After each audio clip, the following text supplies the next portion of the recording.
నమస్తే welcome to Andhraprabha నేను Manaswini. Maharashtra deputy CM Ajit Pawar ప్రాణాలను బలిగొన్న విమాన ప్రమాదం పెను విషాదాన్ని నింపిన సంగతి తెలిసిందే. ఈ ఘటన ఎలా జరిగిందనే దానిపై ఇప్పటికే విచారణ కొనసాగుతుండగా కీలక విషయాలు వెలుగులోకి వస్తున్నాయి. ఈ ప్రమాద రహస్యాల గుట్టు విప్పడానికి ఎంతో కీలకమైన బ్లాక్ బాక్స్ కూడా లభ్యమైంది. కూలిన విమాన శకటాల మధ్య దొరికిన ఈ బాక్స్ పైలట్ల ఆందోళన, ఫ్లైట్లోని టెక్నికల్ ఇష్యూస్ను చెప్పనుంది. ఆ వివరాలేంటో ఇప్పుడు చూద్దాం.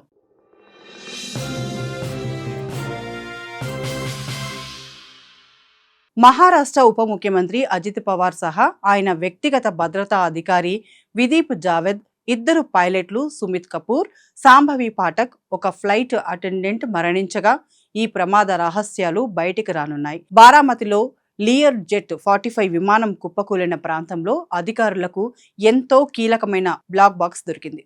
ప్రమాదం జరిగిన 24 గంటల తర్వాత సంఘటనా స్థలంలోనే ఈ బ్లాక్ బాక్స్ దొరికిందని తెలుస్తోంది.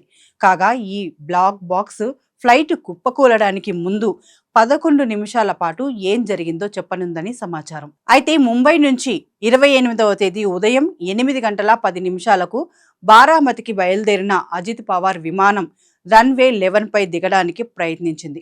కానీ రన్వే కనిపించకపోవడంతో పైలట్లు గో అరౌండ్ చేశారు. కొద్దిసేపటి తర్వాత రన్వే కనిపిస్తుందని పైలట్లు ధృవీకరించడంతో 8 గంటల 43 నిమిషాలకు ఏటీసీ ల్యాండింగ్కు క్లియరెన్స్ ఇచ్చింది. అయితే ల్యాండింగ్కు పర్మిషన్ వచ్చిన తర్వాత పైలట్ల నుంచి ఎలాంటి సమాధానం రాలేదు. ఆ తర్వాత సరిగ్గా నిమిషానికి అంటే 8 గంటల 44 నిమిషాలకు రన్వే స్టార్టింగ్లో మంటలు కనిపించాయి. దీంతో ఏటీసీ వెంటనే సహాయక బృందాలను అప్రమత్తం చేసింది. మరోవైపు కాక్పిట్ నుంచి వినిపించిన చివరి మాట "ఓ షిట్" అని డీజీసీఏ వర్గాలు చెప్పాయి. అంటే ప్రమాదాన్ని ముందే అంచనా వేసిన పైలట్లు దాన్ని ఆపడానికి ప్రయత్నించగా అవి విఫలమయ్యాయని తెలుస్తోంది. ఇక ప్రమాదానికి గురైన flight Learjet non scheduled air transport operator అయినటువంటి విఎస్ఆర్ వెంచర్స్లో సాంభవి పాఠక్ ఫస్ట్ ఆఫీసర్గా పనిచేస్తున్నారు. ఎయిర్ ఫోర్స్ బాలభారతి స్కూల్లో 2016-18 మధ్యన తన ప్రాథమిక విద్యను కంప్లీట్ చేసిన Shambhavi New Zealand international commercial pilot అకాడమీలో కమర్షియల్ పైలట్ శిక్షణ పొందారు. అలాగే ఆమె ముంబై యూనివర్సిటీ నుంచి aeronautics, aviation, aerospace science and టెక్నాలజీలో బ్యాచిలర్ ఆఫ్ సైన్స్ డిగ్రీతో పాటు directorate general of civil aviation నుంచి ప్రొజెంట్ ఎయిర్లైన్ ట్రాన్స్పోర్ట్ పైలట్ లైసెన్స్ కూడా పొందారు. అలాగే మధ్యప్రదేశ్ ఫ్లైట్ క్లబ్ లిమిటెడ్ నుంచి ఫ్లైట్ ఇన్స్ట్రక్టర్ రేటింగ్ కూడా దక్కించుకున్నారు. అలాగే captain Sumit Kapoor pilot in కమాండ్గా కూడా పనిచేస్తున్నారు. టేకాఫ్, ల్యాండింగ్తో సహా అత్యంత క్లిష్టమైన దశల్లో విమాన సిబ్బందిని నడిపించే బాధ్యతలను చాలా విజయవంతంగా చేపట్టారు. ఇకపోతే సాధారణంగా విమానాల్లో 2 రకాల రికార్డర్లు ఉంటాయి. ఒకటి ఫ్లైట్ డేటా రికార్డర్.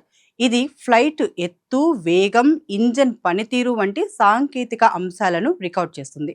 ఇక రెండోది కాక్పిట్ వాయిస్ రికార్డర్. ఇది పైలట్ల మధ్య జరిగిన సంభాషణలను రికార్డ్ చేస్తుంది. Air craft accident investigation bureau బృందం ఇప్పుడు ఈ రెండింటిని విశ్లేషించనుంది. ఈ క్రమంలో ఏవైనా కమ్యూనికేషన్ గ్యాప్స్ వచ్చాయా, ఫ్లైట్లో ఏదైనా టెక్నికల్ ఇష్యూ వచ్చిందా అనే విషయాలు బ్లాక్ బాక్స్ విశ్లేషణలో బయటపడనున్నాయి. అలాగే ప్రస్తుతం సేకరించిన ఫోరెన్సిక్ ఆధారాలు కూడా ఈ కేసులో అత్యంత కీలకంగా మారనున్నాయి.